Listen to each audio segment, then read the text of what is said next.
Brought from the limber chest. The gunner looks at it to check the round. And the round is carried to number 2 on the front of the gun.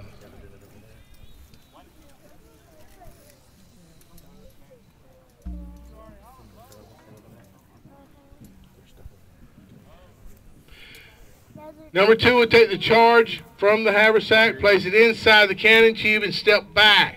Number 1 will take a large rammer, run the charge from the front of the tube to the back, and he also will step away. A large ice pick looking object is run down inside of the vent to puncture the powder bag, and a lanyard is placed inside the vent. Before the firing starts, I'd like to warn you about your hearing. These weapons are allowed. If you have sensitive hearing of small children, please cover up your ears. If you have pets, please get a good hold on them.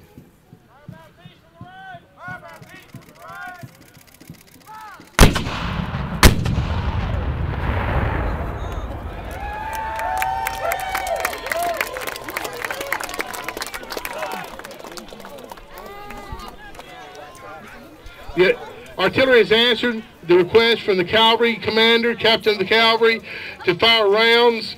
And once again, this is to further decide how big of a group they've got in front of them.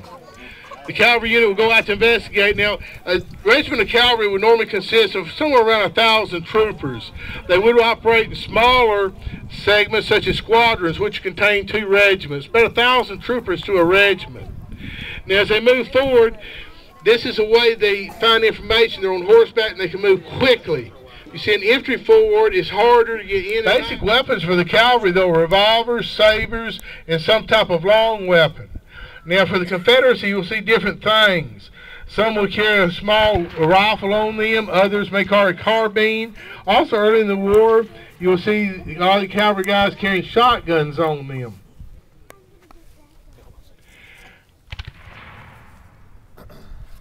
Also, a courier has arrived with a message to the infantry. As they load the weapon, that determines on the distance the enemy is away from them. If they're within 300 yards, you only use pretty much what's called canister of these smoothbore guns. The courier returns to the captain of the cavalry after passing the word to the infantry.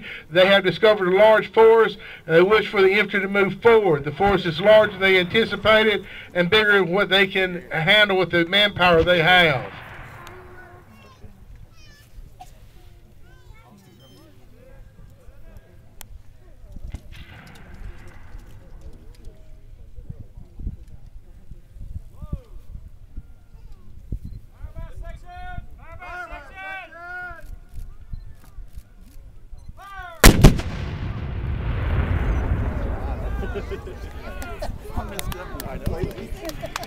You see the smoke and all come these artillery pieces. Need to use your imagination a little bit. In this area we're at now, the northern forces across the way toward the top of the hill, the Union forces had 25 cannons in that area. To your right-hand side, along General Daniel Ruggles' batteries of artillery, he had over 50 artillery pieces out here. They still cannot get the enemy gill force, so they now bring into the infantry.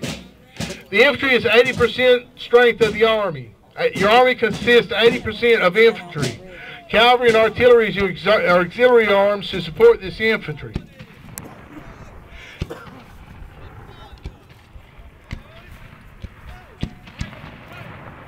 Watch as they go into line of battle, folks. There's very simple commands given, and if you watch as the whole group turns in a very quick way, they can get into line.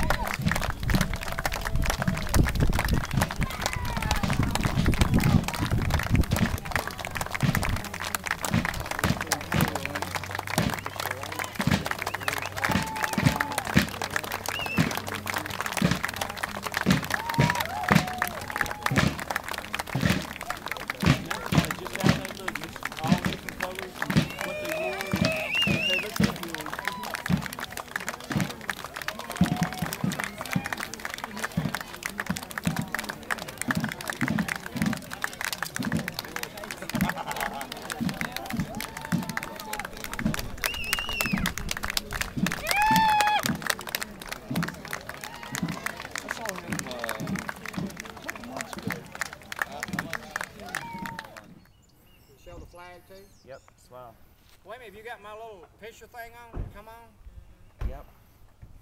Okay. You're good. Smile. Cheese. Hold on, let me take one more. Smile. Cheese. You got the viewfinder?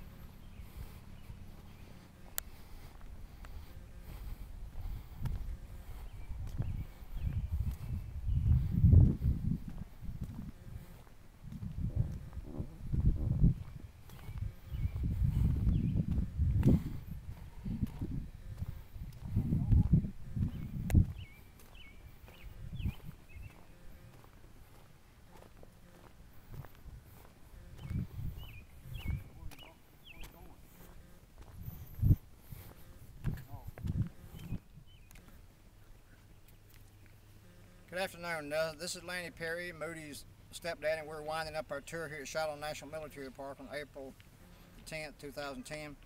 I'm now at the entrance of the National Cemetery at the location here where these large seed guns are placed up, where U.S. General Ulysses Grant had his headquarters the night of April the 6th on Sunday, 1862, and he made his temporary headquarters here under a tree in the rain. Because he couldn't stand the anguish and pain and suffering noises coming from a cabin a few hundred yards away over here to my right. So he decided to stay here in this tree, and General Grant himself was wounded in the leg or foot, I think, but he suffered the minor pain and stayed here with his cigar and probably a bottle of whiskey and made it through the night, okay? Then General Don Carlos Buell's Army of the Ohio came in that Sunday night on April the 6th and brought reinforcements in from Pittsburgh Landing up from Savannah, Tennessee on the Tennessee River on gunboats. And they launched an assault early in the morning of April the 7th on Monday to repulse the Confederates, which was out in the woods and stuff. On this national cemetery, there are 1,227 known soldiers buried here, and about 2,350 unknown, which makes a total about 3,400 something buried here. Thank you. This concludes our trip to Shiloh National Battlefield for the 138th anniversary of the battle, April 10th, 2010.